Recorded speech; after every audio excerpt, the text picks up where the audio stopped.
يا نبي سلام عليك يا رسول سلام عليك يا حبيب سلام عليك صلوات الله عليك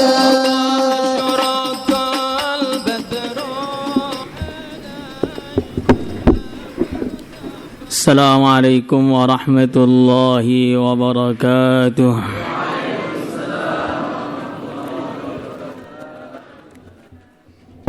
الفاتحة.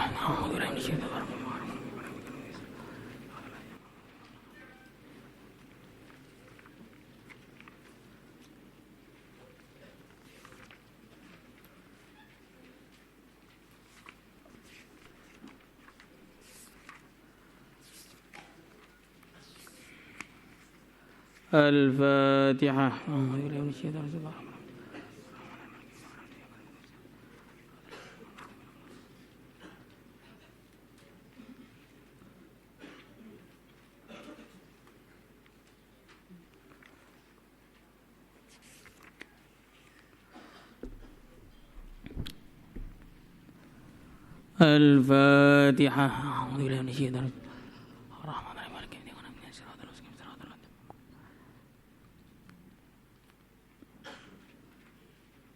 الفاتحة.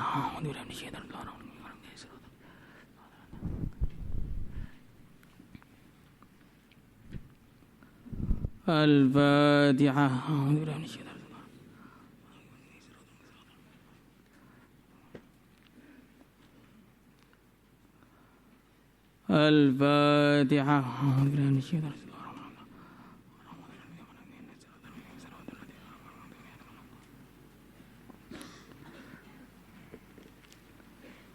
الفاتحة. الفاتحة.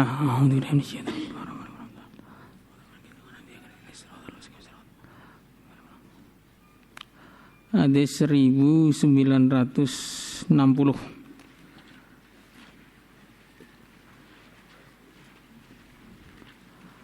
An warawa Ibnu Hibban.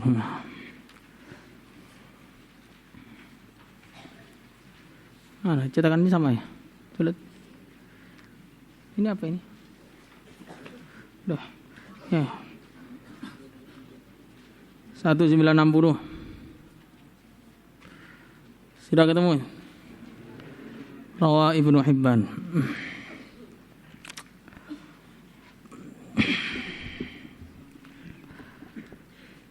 Bismillahirrahmanirrahim. Wa rawa Ibnu Hibban wal Hakim عن عبد الله بن عمرو رضي الله تعالى عنهما أن معاذ بن جبل رضي الله عنه bahwasanya Sayyidina Mu'adz bin Jabal radhiyallahu taala anhu arada beliau menghendaki safaran untuk melakukan satu perjalanan. Faqala maka beliau mengatakan ya Rasulullah sallallahu alaihi wasallam Ausini, berilah wasiat kepadaku. Qala Nabi bersabda, U'budillah. Sembahlah Allah wa la tusyrik bihi syai'a, dan janganlah engkau menyekutukan dengan Allah sesuatu apapun. Qala Sayyidina Mu'adz mengatakan, ya Rasulullah sallallahu alaihi wasallam, zidni, tambahilah aku nasihatnya. Qala maka beliau bersabda, idza asa'ta, apabila engkau berbuat buruk, fahsin, maka segeralah untuk berbuat baik. Wal yahsun, hendaklah baik, hulukuka, akhlak kamu. Qala al-Hakim sahihul isnad.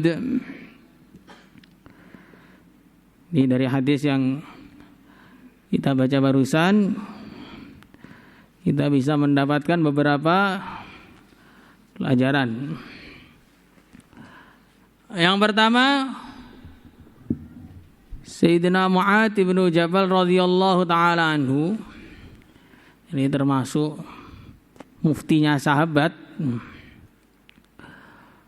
Beliau ketika hendak melakukan satu perjalanan, datang kepada Nabi minta nasihat. Ini pelajaran bagi kita bahwa bekal yang terbesar untuk mengarungi kehidupan, menghadapi suasana dan keadaan, untuk melakukan pekerjaan dan perjuangan adalah nasihat dari orang-orang yang soleh.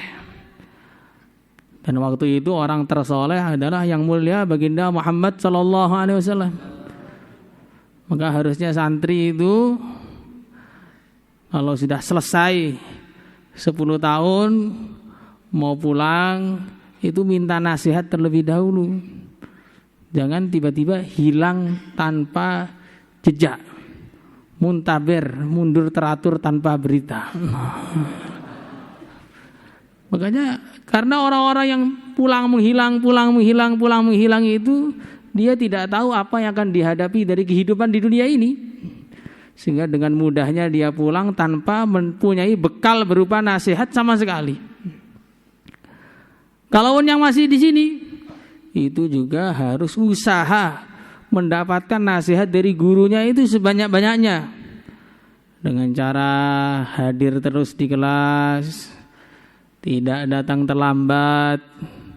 Jangan sampai ustadznya datang duluan, santrinya belum ada. Ini banyak terjadi nih kalau sudah kelas yang tinggi-tinggi, tahassus ulumul Quran katanya. Tapi ternyata yang datang hanya ustadznya saja, muridnya itu gak ada. Maka yang model-model begini ini bertentangan dengan apa yang dikerjakan oleh Sayyidina Mu'adz bin Jabal, termasuk sahabat yang utama waktu itu. Jadi beliau itu selalu rindu dengan nasihat. Tapi sebagian santri, sebagian ya, kecil ini sebagian kecil, mereka anti nasihat. فَمَا لَهُمْ عَنِ التَّذْكِرَةِ مُعْرِضِينَ كَأَنَّهُمْ حُمُرٌ مُسْتَنفِرَةٌ فَرَّتْ مِنْ قَسْوَرَةٍ. Jadi sikapnya santri-santri yang anti nasihat itu sudah didahului oleh dulu orang-orang kafir Mekah. Setiap Nabi mau menyampaikan dakwah, mereka lari tunggang langgang seperti himar-himar yang dikejar oleh singa. Makanya santri itu jangan sampai anti nasihat, jangan sampai anti masuk kelas, ataupun di kelas duduk dengan tidak adab. Seperti sebagian baru ngaji 6 tahun. 6 tahun itu kelas berapa kira-kira ya? Itu ngaji udah goyang sana, goyang sini, sandar sana, sandar sini. Padahal baru kelas 6 tidak begitu. Nanti jadi ustadznya gimana itu bentuknya itu. Ini bahaya ini. Tidak sesuai dengan cita-citanya pendahulu kita para sahabat yang mereka selalu mencari nasihat dari baginda Rasulullah sallallahu alaihi wasallam. Kemudian yang kedua, faqala ya Rasulullah ausini, qala u'budillah wa la tusyrik bihi syai'a. Nasihatnya Nabi, sembahlah Allah, janganlah engkau menyekutukan Allah dengan apapun. Enggak, di sini pelajaran, karena kadang-kadang di luar sana itu banyak godaan-godaan yang menjadikan orang itu bukan hanya melakukan satu kemaksiatan, tapi meningkat jadi melakukan kekufuran. Perkara-perkara yang membuat seorang keluar dari agama Islam. Seperti ceritanya Amr bin Luhai. Dia ini jalan-jalan ke Syam. Di sana dia melihat orang-orang pada nyembah berhala. Tertarik dengan berhala itu. Maka berhalanya dijadikan oleh-oleh jalan-jalannya. Pulang dari Syam, maka semua orang Mekah diajak dia untuk menyembah berhala semua. Akhirnya dalam hadis Bukhari dikatakan, aku melihat Amr bin Luhai menarik-narik ususnya di dalam api neraka. Jadi ketika safar itu tidak menjaga iman, akhirnya bukan hanya keluar dari rumah, tapi imannya keluar dari hati dia. Ini makanya hati-hati. Nah, apalagi mau keluar ini sebagian. Yang mau keluar tuh hati-hati. Mau dikirim ke Bali umpamanya. Di sana banyak patung. Kok keren nih ketimbang sholat terus. Disembah saja begini. Wah bahaya ini. Maka harus hati-hati betul. Ini yang pertama. Kemudian yang kedua, wa'budillah wa la tusyrik bihi syai'a. Sembahlah Allah. Jangan kau menyekutukan apapun dengannya. Artinya kita dalam perjalanan itu harus selalu minta tolong kepada Allah. Hatinya selalu tawajuh kepada Allah. Tadarru' kepada Allah. Deple di hadapan Allah. Karena persiapan sehebat apapun yang kita siapkan, kalau kita tidak ditolong oleh Allah, akhirnya kita hancur dalam setiap apa yang kita lakukan. Maka dikatakan oleh salah seorang penyair, idza lam yakun aunun minallahi lil fata fa aktsaru ma yajni alaihi ijtihaduhu. Kalau orang itu sudah tidak ditolong oleh Allah, maka justru akan hancur dengan usahanya sendiri. Pengennya pergi naik mobil, malah justru mobilnya itu yang mencelakakan dia. Pengen cepet naik pesawat, ternyata cepet masuk kuburannya. Tapi ketika orang itu sudah ditolong oleh Allah, walaupun tidak ada sarana untuk selamat, tetapi ketika dia sudah diselamatkan oleh Allah, walaupun seluruh dunia pengen menghancurkan dia, ya selamat saja. Seperti ceritanya salah seorang sahabat ketika di tengah-tengah jalan, beliau naik ojek himar tentunya, bukan ojek zaman sekarang, bukan ojek pengkolan juga bukan. Beliau naik ojek himar, kemudian himar atau kuda begitu, diajak sama tukang ojeknya itu masuk ke jalan yang tidak pernah dilalui oleh orang sebelumnya. Maka setelah sampai di jalan buntu, ternyata di situ itu isinya tulang belulang manusia. Maka akhirnya si tukang ojek yang kurang ajar ini bilang, sudah, sekarang serahkan harta dan nyawamu. Kalau biasanya kan yang agak baik itu serahkan nyawa atau harta, kan begitu. Ini enggak, serahkan harta dan nyawa kamu. Maka sahabat bilang, ya akan saya serahkan, tapi saya sholat dulu 2 rakaat. Maka pencurinya bilang, sholat saja 2 rakaat. Sudah banyak orang yang sholat kayak kamu itu, tetapi tidak ada yang selamat. Ini semua orang di sini sholat dulu tetap mati saja. Dia nggak tahu kalau yang ditangkap itu walinya Allah, yang doanya bisa menggegerkan langit. Akhirnya sholat 2 rakaat, terus doa, ya wadud, ya dzal arsyil majid, ya fa'alan lima yurid, nas'aluka bi'izzatika allati la turam, wa mulkika alladhi la yudham, wa binurika alladhi mala'a arkana arsyik, an takfiyani syarra hadzal lis. Maka tiba-tiba turun penunggang kuda dari atas langit, memakai tombak dari api.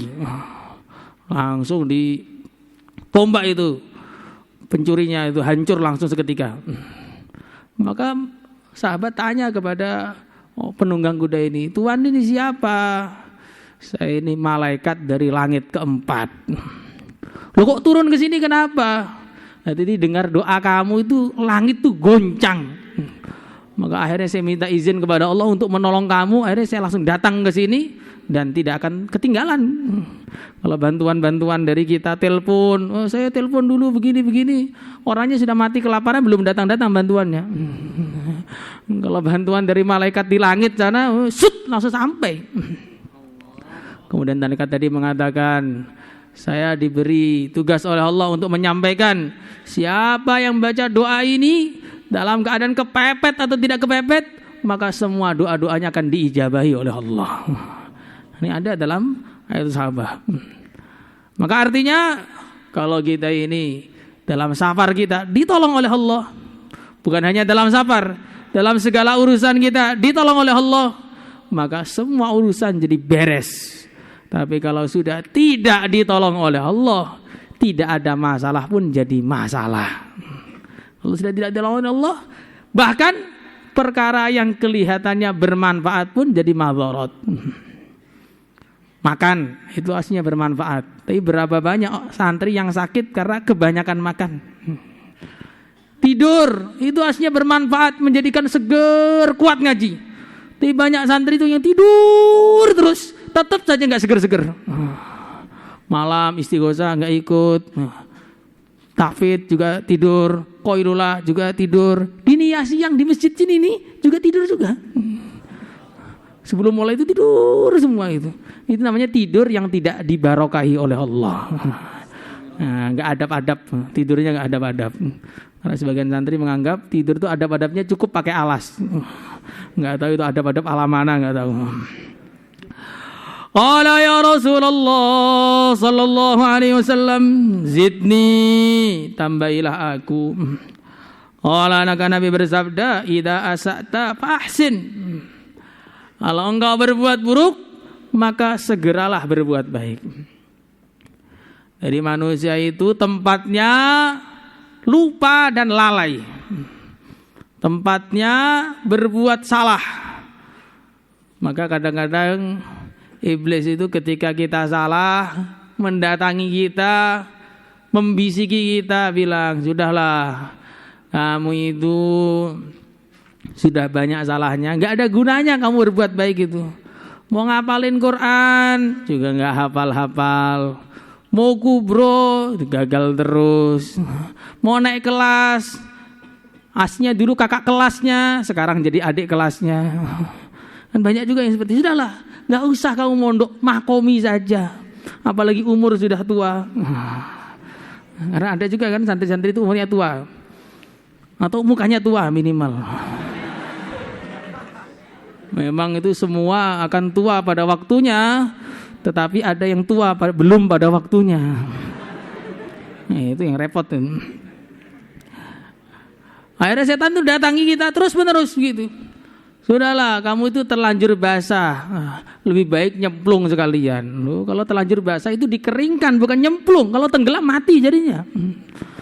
Makanya Nabi mengatakan, idza asa'ta fahsin. Kalau kamu salah, kalau kamu keliru, kalau kamu berbuat dosa, fahsin, segeralah berbuat baik. Hari ini tidak sabar, langsung besok qadha 2 kali lipat. Itu namanya idza asa'ta fahsin. Hari ini tidak sabki setengah juz, besok langsung sabki 1 juz. Itu idza asa'ta fahsin. Kalau begitu 3 tahun mesti hafid Quran. Kok sudah 10 tahun bajunya masih hijau terus? Ya, ini mencurigakan ini yang seperti ini. Wal yahsun hulukuka. Dan hendaknya akhlakmu itu akhlak yang baik. Maksudnya perbaikilah akhlakmu sampai menjadi akhlak yang baik. Karena iman dan amal itu diibaratkan oleh para ulama sebagai air.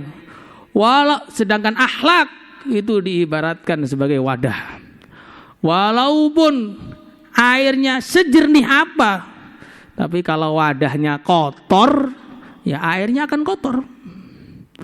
Walaupun airnya jernih, bersih, banyak, kalau wadahnya bocor, ya habis terus. Makanya ada salah seorang dikatakan kepada Nabi, orang ini perempuan. Ada seorang perempuan yang sawamah, qawamah, banyak puasa, banyak sholat, tetapi selalu menyakiti tetangganya. Maka Nabi mengatakan, innaha finnar, orang ini di neraka. Karena memang perempuan itu kebanyakan tuh akhlaknya buruk, kebanyakan. Maka dalam kamu kalau ngaji Fathul Mu'in disebutkan di bab tolak itu, kalau perempuan yang baik akhlaknya itu seperti gagak yang warnanya putih. Gagak itu warnanya hitam semua, yang putih mungkin 1-2. Maka perempuan itu akhlaknya buruk semua, yang baik itu cuma 1-2 aja. Walaupun kelihatannya bercadar pun itu akhlaknya masih buruk. Apalagi yang di pinggir jalan. Maka bukan hanya buruk lagi, sempurna keburukannya. Maka akhlak itu harus baik. Nah, di antara bentuk akhlak yang baik itu bagaimana? Di antara bentuk akhlak yang baik itu ciri-cirinya orang itu di antara ya, bukan pasti. Temannya itu banyak. Fabima rahmatin minallahi linta lahum walau kunta faddan ghalidhal qalbi lang faddu min haulik. Wahai Muhammad, dengan sebab rahmat Allah engkau lembut kepada mereka. Seandainya kamu keras hati, ngomongan yang buruk, maka tentu umatmu akan lari dari kamu. Ini seperti teguran pada Nabi. Tapi aslinya yang dimaksud adalah kita. Kalau kita itu akhlaknya buruk, semua orang kok lari dari kita, itu tanda-tanda itu kita ini akhlaknya buruk. Makanya kita itu harus memperbaiki akhlak kita, jangan sampai orang itu merasa tidak nyaman di samping kita. Jadi akhlak itu harus baik. Kalau tidak, kita itu seperti tadi, ngisi wadah yang bocor. Sehingga ketika ada orang banyak amal tanpa akhlak, yang terjadi pada hari kiamat, datang kepada Allah Subhanahu wa taala membawa bergunung-gunung amal. Ternyata karena banyak orang yang dia caci, banyak orang yang dia gunjing, maka semua gunung-gunung amalan tadi ditransfer kepada orang lain. Itu kalau amalannya bergunung-gunung. Nah, kalau amalannya itu sudah enggak bergunung-gunung terus nyaci orang lagi, waduh, itu tinggal berjurang-jurang dosa yang dia dapatkan. Nah, kita perbaiki akhlak kita ini. Kita perbaiki akhlak kita. Kemudian di antara tanda-tanda orang itu punya akhlak yang baik, itu bisa menghargai orang lain, bisa memuliakan orang lain, bisa memberi apresiasi kepada orang lain. Itu tanda-tanda orang itu punya akhlak yang baik. Seperti disebutkan dalam satu hadis, baginda Rasulullah sallallahu alaihi wasallam sedang duduk-duduk dengan sahabat-sahabatnya, tempatnya itu sudah penuh. Tiba-tiba datang Sayyidina Ali radhiyallahu taala anhu. Maka dari sekian banyak sahabat yang duduk itu, langsung Sayyidina Abu Bakar menyingkir, ngasih tempat duduk kepada Sayyidina Ali. Maka Nabi langsung berbinar-binar wajahnya, mengatakan, innama ya'rifu al-fadla li ahlil fadli illa dzul fadli. Kurang lebih seperti itu. Orang itu bisa mengakui, menghargai keutamaan yang ada pada seseorang yang lain, itu memang karena dia orang yang punya keutamaan. Jadi kalau orang itu nganggap semua orang jelek, nganggap semua orang itu di bawah dia, itu karena memang dia yang paling bawah sendiri. Orang itu nggak bisa menghargai prestasi orang, itu karena memang dia orang yang tidak berprestasi. Kadang-kadang ada santri kalau di kelas, temannya baca terus, yang nggak bisa baca bilang, baca kok dia terus, saya loh juga nggak bisa. Jadi yang suka komen-komen begini ini ya karena memang nggak bisa, begitu jadinya. Ada santri-santri kadang-kadang pakai baju warna coklat, tengahnya sudah belah gitu. Maka yang masih senantiasa setia dengan hijaunya itu protes. Nggak usah gaya, tahu-tahu kalau kamu begitu. Kenapa dia ngomong seperti itu? Karena dia belum tahu bagaimana susah payahnya jungkir baliknya orang sehingga bisa mendapatkan baju coklat itu. Kalau orang itu sesama orang yang begitu, ya, sama orang-orang yang memang hafid Al-Quran, sama orang-orang yang ahli ilmu, ngelihat orang ahli ilmu itu bisa menghormati. Kok lihat ahli ilmu itu nggak bisa menghormati, dengar orang ngaji itu kupingnya kayak kemasukan Tugu Monas. Ngaji kok panjang sekali, riak semua. Nggak usah dinaik-naikkan nadanya, orang itu standar saja. Orang itu kalau sudah standar itulah yang bagus. Standar kok bagus? Standar itu di bawah atau enggak? Belum tahu kalau kepalamu dilempar standar. Maka tanda-tanda di antara tanda orang akhlaknya baik dan punya kemuliaan itu bisa memuliakan orang lain. Siapa yang bisa menghormati para santri? Yang bisa menghormati santri adalah santri-santri. Siapa yang bisa menghormati para ustadz? Yang bisa menghormati para ustadz ya orang-orang yang punya ilmu. Kadang-kadang kalau santri baru ngelihat ustadznya, itu ustadz kok gaya sekali, datang langsung Iqra. Ini ustadz apa ini? Tiba-tiba langsung makan lagi di kelas. Ya namanya juga santri baru biasa. Kalau sudah dauratul hadis beda pemahamannya. Ustadz nih bisa begini, yang perjuangannya panjang. Makanya memang kalau orang tuh semakin utama, bukan semakin menghinakan yang lainnya. Semakin utama, semakin tahu nilai-nilai orang yang ada di sekitarnya. Wa an Syamar bin Atiyah an ba'di asyahi an Abi Dzar radhiyallahu anhu qala qultu ya Rasulullah sallallahu alaihi wasallam ausini, berilah nasihat kepada aku, berilah wasiat kepada aku. Qala, maka beliau mengatakan, idza amilta sayyi'atan, apabila engkau mengamalkan keburukan, fa'atbi'ha hasanatan, maka ikutilah kebaikan keburukan itu dengan kebaikan. Fa'atbi'ha, maka ikutilah keburukan itu hasanatan dengan kebaikan. Maksudnya setelah berbuat buruk langsung berbuat baik, ditambal. Tamhuha, maka kebaikan itu akan menghapus keburukan yang diamalkan. Qala Abu Dzar mengatakan, qultu, aku mengatakan, ya Rasulullah sallallahu alaihi wasallam, aminal hasanati la ilaha illallah, apakah la ilaha illallah termasuk kebaikan? Qala, Nabi bersabda, hiya afdalul hasanat, la ilaha illallah adalah seutama-utamanya kebaikan, karena semua kebaikan tanpa la ilaha illallah tidak ada nilainya. Maka la ilaha illallah itu amalan tertinggi. Nah ini penting ini. Kadang-kadang dan banyak juga santri-santri itu nggak suka dengan amalan yang umum. Amalan kok cuman ayatul hirzi. Ada yang pernah tanya begitu itu. Amalan kok cuma ayatul hirzi itu apa itu? Coba amalan tuh yang aneh, semprong bolong, ulolunyu welut, kebalik. Ya sudahlah, amalan-amalan nggak jelas itu. Kan lebih keren gitu. Itu amalan tuh yang diketahui artinya itu rasanya hati itu kurang marem gitu. Ini namanya orang yang pikirannya meleset dari jalan yang benar. Otaknya sudah lepas pindah ke dengkulnya. Akhirnya tidak paham nilai-nilai agama itu bagaimana, tidak paham. Maka amalan-amalan yang sudah jelas itu justru itulah amalan yang terbaik, yang dulu dikerjakan oleh baginda Nabi dan disampaikan kepada umatnya untuk mengerjakannya. Di antara untuk penjagaan itu ayatul hirzi itu.